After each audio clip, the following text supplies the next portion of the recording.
it's clicking away and starting. And I am speaking through the wonders of technology to Mister Squirrel, or for those that know him, Wasky. He's all the way in the part of North Dakota that is on mountain time. Do you have mountains there in North Dakota? Other than Mount Rushmore? Is that in Mount Rushmore's in the other Dakota. The other Dakota, okay. We do have what they call mountains, but... Okay, what they call mountains, but I don't think that's what the mountains are referring to in the mountain time. But anyway, and one of the things, I am a big fan of Wasky's YouTube channel, where he speaks with drama and conviction about his pens in use every week, and he is very deliberate and ordered in how he uses his pens, unlike me. For those of you that know my videos, I'm surprised I can get, the pen point to the paper sometimes because I'm so disorganized. But one of the things that I've always found fascinating is Wasky's love of and sort of passion, I guess I'd say, for what he refers to as the finish of a pen. And I'd never heard that term used for that before by a pen collector, and I was trying to figure out what they use when they talk about the material that the pen is made of and the color of the plastic or something. But how did you come up with that term, Mr. Squirrel? I'm thinking I must have heard it from somewhere. Okay. Because for most of my life, I was just a user of pens and only had like 2 or 3. Okay, well, I remember those days when I had 2 or 3 as well, and that's a long time ago. But when I think of finish, I think of furniture. It has a cherry finish or a walnut finish, or I think of a dessert. It has a finish with sprinkles and a cherry or something. I don't think of it in terms of plastics. But I did select 10 or so pens of mine that have a certain material or color or pattern on the exterior of the pen that I find interesting. And I think you have 10 as well? Yeah, I will. You don't have them yet? Right, I'm working on it. And you're working on it as you speak. Well, while you're doing that, I'm going to just show... I have a few laying here just for this trial run. Okay, why don't you throw a couple of them out right in front of the camera so there's something moving. There you go. Oh, cool. Great. Well, that's almost 10 right there. 1, 2, 3, 4, 5, 6, 7, 8, 9. You only need one more. Well, I've got 1, 2, 3, 4, 5, 6, 7, 8, 9. I sort of have 10, but one of the ones I have 3 examples of, and one I have 2 examples of. So I'm just going to, if I may, show you one of them, and I'll describe how I ended up liking this, because I knew I should, but I didn't like it for a long time. And it's the Parker, I'm just showing you, the Parker Red Duofold. Okay. It's the classic pen, which was one of the, and this is,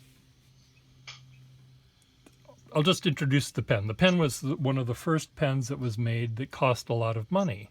They were $8.75 when they didn't need to be, but they were marketed to be an expensive pen that someone could buy and say, "Gee, I spent $8.75 on this pen.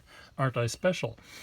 But it was one of the first pens that was made in some color other than black, and it's red hard rubber, and I knew I had to have one in my collection, and I traded, for people that know pens will not understand why I did this, but I traded a blue Duofold for a red one. And I got the shittier end of the deal that one, because the blue one is worth about 3 or 4 times what the red one was worth. But I didn't have a red one.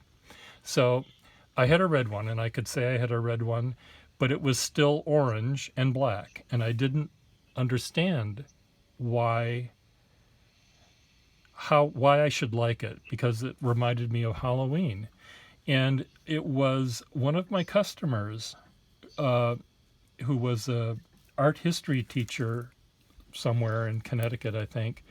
And I sold her some pens, and she loved the Parker Duofold color scheme because it reminded her of black figure vases, Greek paintings on vases, which were black or red, or this orangey terracotta color and black. And now I look at them and I see those. I see the beauty of a Greek vase in this color scheme.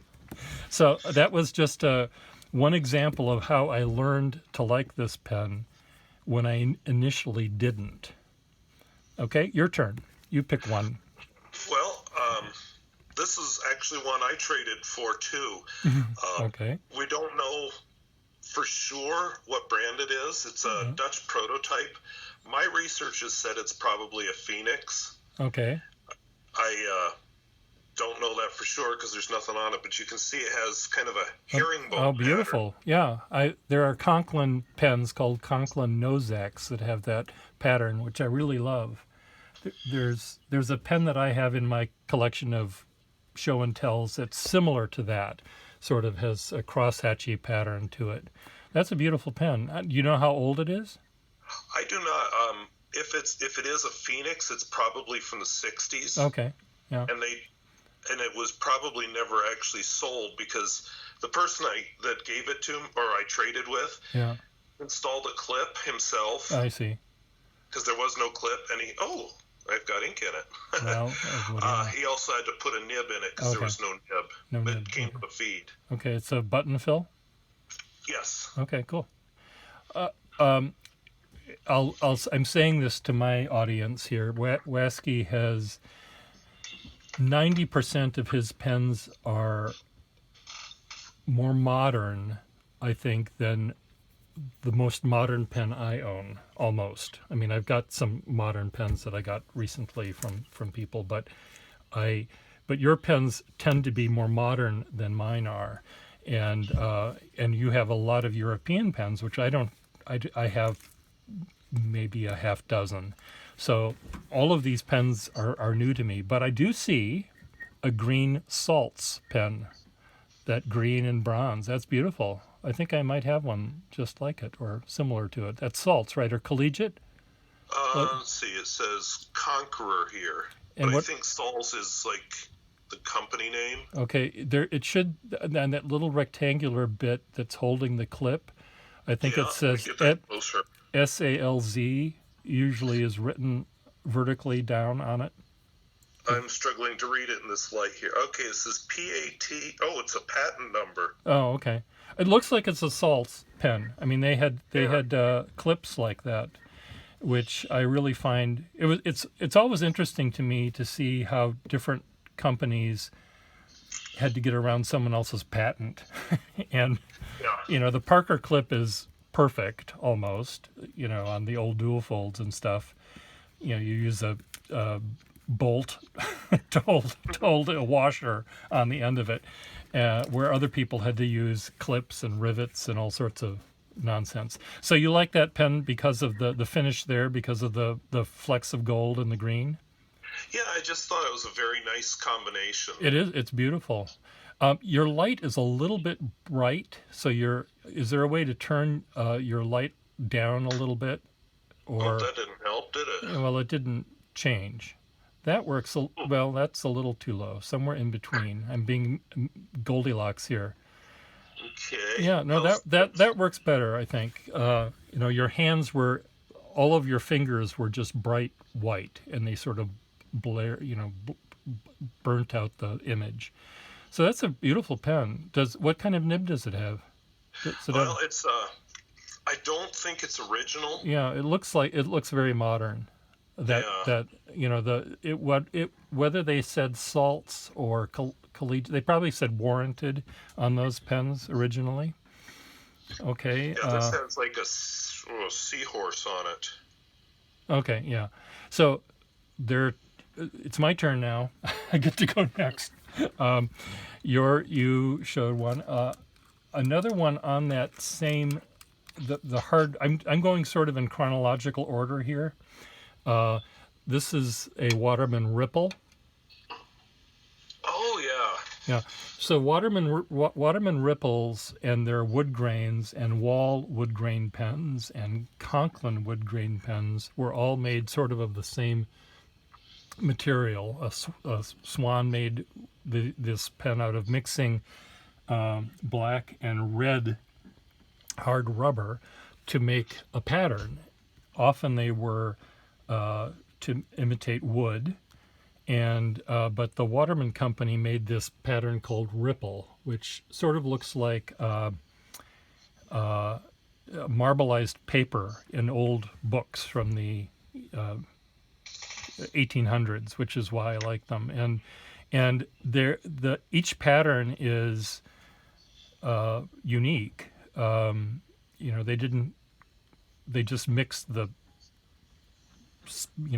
solution in the big vat and poured it into the machine somehow and made it do that. So there are images I've seen where the poor workers at the Waterman Company or the Schaefer Company or wherever they were making these plastics would try to match up a cap to the barrel that looked right when they were made in such quantity.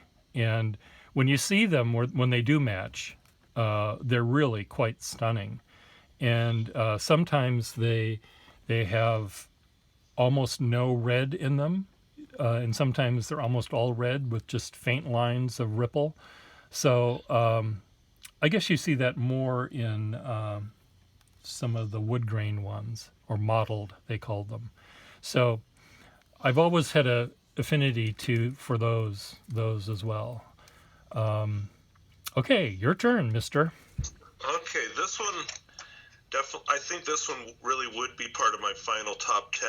This is I'm not sure if I'm upside down or right side up, but this is an Astura, which is an Italian brand. Yeah, Astoria or Astora. Astura. Astura, okay. But I just. Oh, it's beautiful. It's like a moire. Yeah. Moire pattern. And it, the older pens. I know that modern pens can do this sort of fun plasticky stuff really, really well, but it's lovely when you see it in the older pens of this era. I imagine that's from the 50s as well, I would think. Yeah, I think this is from the 50s. Yeah. They wouldn't have been making them in the 40s because they had other things. They had other fish to fry. A couple of them restarted right after the war. But, yeah. Meanwhile, they were making tanks and bullets or whatever. Okay, that's beautiful. That has a gold nib too, or no? Do you know? I'm trying to remember now. Yes. Okay, good. And it's a branded nib. It's an Astura nib. Oh, nice. And how do they mark them in Italy? 14 CT or 18 CT or? Let me get this in a better light here. Okay. I'm asking because I don't know European pens very much. It says 585 on it. 585. Yep. Okay, I don't know. Which I see that on a lot of my European pens. Okay, so that's probably some sort of point, degree of gold content. Like 24 karat is solid gold, and 14 karat is a little bit more than half. So if they're using some sort of decimal system or percentage number, that would make sense, I guess, right? Yeah, this is the number you'll see on their 14 karat nibs. Okay, cool. Okay, my turn. I'm going to go with. I see you have a lot of basic black ones there. Like I said, I just grabbed them, a few pens that were laying here to try this. Well, I'm going to talk about basic black then, because, I don't believe I've ever heard you say that you like the finish on a black pen before. So I have got two Schaefer pens. One is a flat top from the 20s, and the other is a pen from the 30s, rather. And what I like about black pens is it makes you focus on the shape of the pen, the silhouette of the pen. And it's like those World War I era or even World War II era posters letting you know which dirigible is a German one and which one is a British one, which one's to shoot down, based on their silhouette. And you'd know that they did them for ships and for airplanes during World War II as well. So you knew that you had to fire the torpedo at the hospital ship, it's just so you knew what you were going to sink. And so I like black pens because of that reason, because it doesn't distract you from the shape. And there's in the pen collecting world, there's a group of people that every year there's a new little commemorative pin made, the Black Pen Society, and it's people that love black pens. And most every person that likes black pens also likes other pens. Yeah. I have a feeling that a lot of people that wanted to do this wanted to make people pay attention to black pens because no one would. They would never buy them. So it's a gimmick. So anyway, they don't have much of a finish to them in terms of, some like the Lamy 2000, I think, has a matte black, which is really quite stunning. I used to own one. I don't now, but I love the brushed effect that it has. But do you, on black pens generally, do you like certain ones more than others?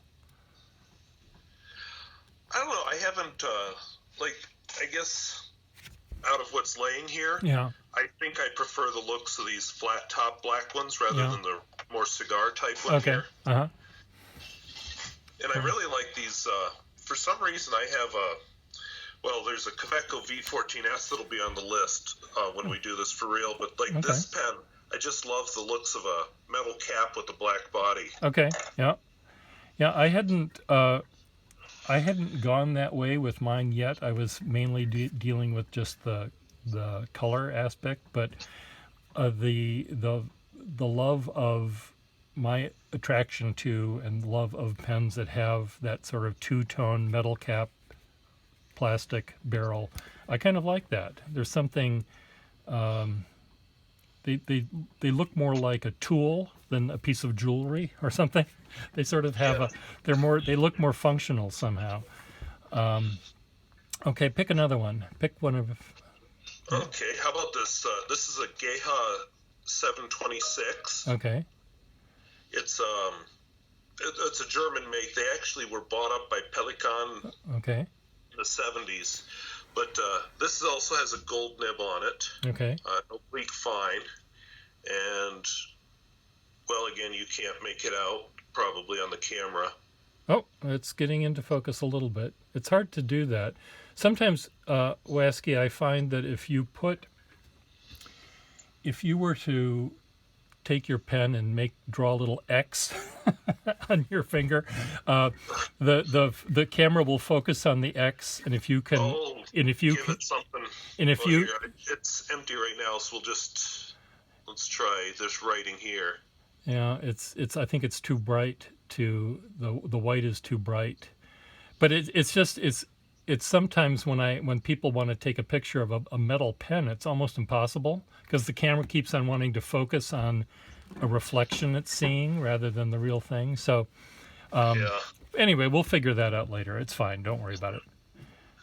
I was just going to show you it has that same 585 written Oh, does it? Okay, nice. Cool. And this one also has a 14K written on it. Oh, cool. So it's bilingual. Right. In its thing. Okay, I'm going to show. There's a pen that I bought once upon a time, and it's this one here. It's a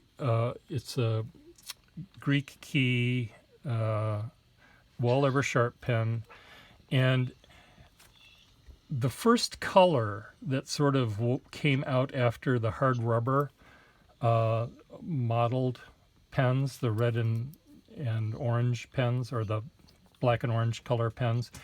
One of the first colors that came out was this green, and Schaefer made it, Parker made it, Eversharp made it, every company made it. And what I liked, when I saw this pen at the antique shop and bought it, I was a waiter at the time at the Algonquin Club in Boston, which it's a very stodgy, conservative men's club for blue-veined, blue-blood, waspy types, and they had a billiard table and a smoking lounge, and it was just like you were sent back in time. And this pen reminded me of the aesthetic of a smoking lounge, with the green felt card tables with the mahogany trim. And there was just something very, not just manly or gentlemanly, but really not Puritan, Boston Brahmin. There's just something rather patrician about the color combination, which really sort of struck me about this pen. And one of these days, in the fullness of time, Wasky, I'm going to start having to say goodbye to some of these pens because, I'm not getting any younger, and I probably need someone to push me around in my wicker wheelchair in my dotage. I'm thinking, I once did this with wood grain pens. I looked at the ripples, and I looked at my Wall Eversharps with the wood grain pattern, and I looked at my Conklins, and I sold all of the Conklins all in one fell swoop to a guy named Conklin in Boston, and I never regretted it because I thought of that particular color was done the least attractively by that company. And I haven't decided what greens are going to go. Is it going to be Schaefer, Parker? It's not going to be this, but maybe all of my green duofolds will be on the market at some point. So let me know if you want one. Okay, your turn. Your turn, okay, mister. I think I actually have a vintage green duofold, okay. One of the mini ones. Okay, the ladies one or junior? Yeah. Junior. Okay. Slim fold. Okay. Is that what they're called? Maybe. Slim fold? I don't remember. Yeah, I don't remember either. I was never great with names of pens and names of colors. I just call it, do you have a blue Eversharp? When I should be saying, do you have one you don't say lapis. No. Lazulite. They called, their color for blue was lazulite because Parker already used lapis. So you have to, if you wanted to, follow the rules, but I just say blue. You have some metal ones there. Yeah, this one is it's a Rex pen. Okay. It's again, I just kind of grabbed what was on my desk, but it's at the time it was made in what would have been called Yugoslavia. Yeah. But it's actually made in Croatia. Okay. By the Toz Penkala company. Oh, cool. Some of them are really great pens. This one isn't one of them. Okay. This one's okay. So it has a brushed chrome or aluminum or something, stainless steel. Yeah, like a steel, I'm thinking. Yeah, and it looks like that's the sort of brush, scratchy lines. I don't know what you want to call it, burnished line look that the Lamy 2000 had. That I like so much. I agree. But that section is so weird. It's sort of a tan. Yeah, It's a weird color. You would yeah, and it's has striations on it. Yeah, to make your fingers slip down more easily. Yeah, To so the point. I need to film a first impression of it here, which is why it's laying here. And Okay. I don't know. I'm not sure how well I like holding it. Yeah, it seems feels like funny. it would be really your fingers would keep wanting to slide down toward the nib. Before I knew that fountain pens existed, really, everyone when I was in high school or college, even everyone was giving everyone else cross pen and pencil, ballpoint pen and pencil sets, and the cross pen was always too thin for my hands, and it had those vertical lines going down, which made your hands your hands could never stay put. They always would slide down. I hated those things. I'm going to throw another weird pen out here. Speaking of, I guess, metal, I love Sterling overlay pens, and this one is a Waterman 494, which is a rather late Waterman. It has a Sterling section as well as everything else, and it's a pretty rare pen. It's no one was really buying Sterling pens unless it was a gift. And this one, it looks like it was made by the guy that worked at the locomotive company. It has such a utilitarian look. There's no decoration on it. There are a lot of little dings and two little rivets holding the clip on, and it's beautiful. It has this warmth to it that I really like. It's one of my very favorite pens, and I hardly ever use it. And I don't know why. Now that it's out here, I probably should. You've got that. You have a pen that has a green clip. I have a question before I get there, though. It's a Parker, you right? Had, okay. With that Sterling, was the idea back then that you had to polish it like you do Sterling silverware, or? Well, yes, Sterling will tarnish, and there's nothing that will keep that from happening. But I had a solid gold pen like this at one point for a very short time in my life, and I don't like gold very much, but it was gold, solid gold. And what was funny about it was it was plated in chrome. So someone took a perfectly good gold pen and chrome plated it, and I thought, what a nut! Who would do that? And but gold you don't have to polish, of course. Chrome you don't have to polish. Silver you do. Silver will tarnish, but I really like the warmth of a tarnished pen. I don't want to be blinded by a pen I'm using. I agree. I like the looks of the tarnish on it. It also makes it look more three-dimensional. If you have silverware that's carved or has a pattern on it, if it's too shiny, you can't really see it. You see where it's really dark in the cracks and the grooves, and it has highlights where your fingers rub against it. So it's really quite has a warmth to it. I'll just leave it at that. Okay. Back to your Parker. It's Parker?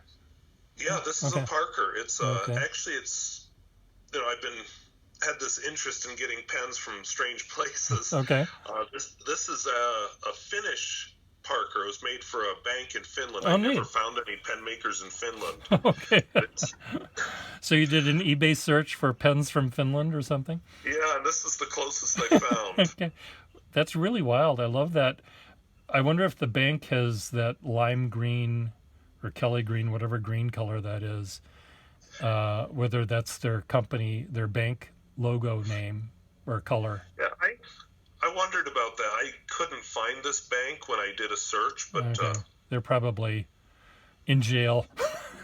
Yeah, all these banking crises in Finnish jail, buying each other out. Yeah. Speaking of green, I'm just going to show you there. I have in my store or my collection of parts, I would always have pens that were of lesser value. They were built kind of cheaply. They didn't have gold nibs. I never really wanted to sell them because I never really trusted that they'd work very well.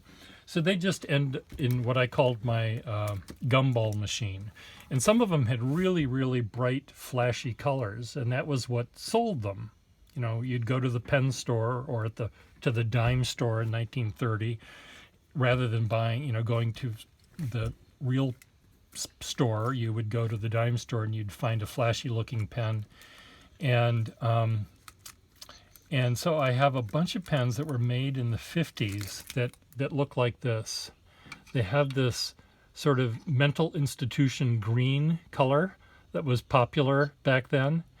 And I must have 2 or 3 dozen of them. And they make me smile, maybe because I was in a mental institution in an earlier life or belong in one now. I don't know. But I have a drawer full of them. And what's neat about that particular part of my collection is it didn't look like it made any sense unless you see a bunch of them. You can't just have 4 or 5 and call yourself a collector, I don't think. You need to have many more than that. And so quantity is important, I think. We're not hoarding, are we, Wasky? No. That's what I keep trying to tell myself. No, we're not hoarding. So we've talked for 31 minutes, and I will stop the thing now. I'll say goodbye. Goodbye. And I'll say goodbye. Goodbye, everyone.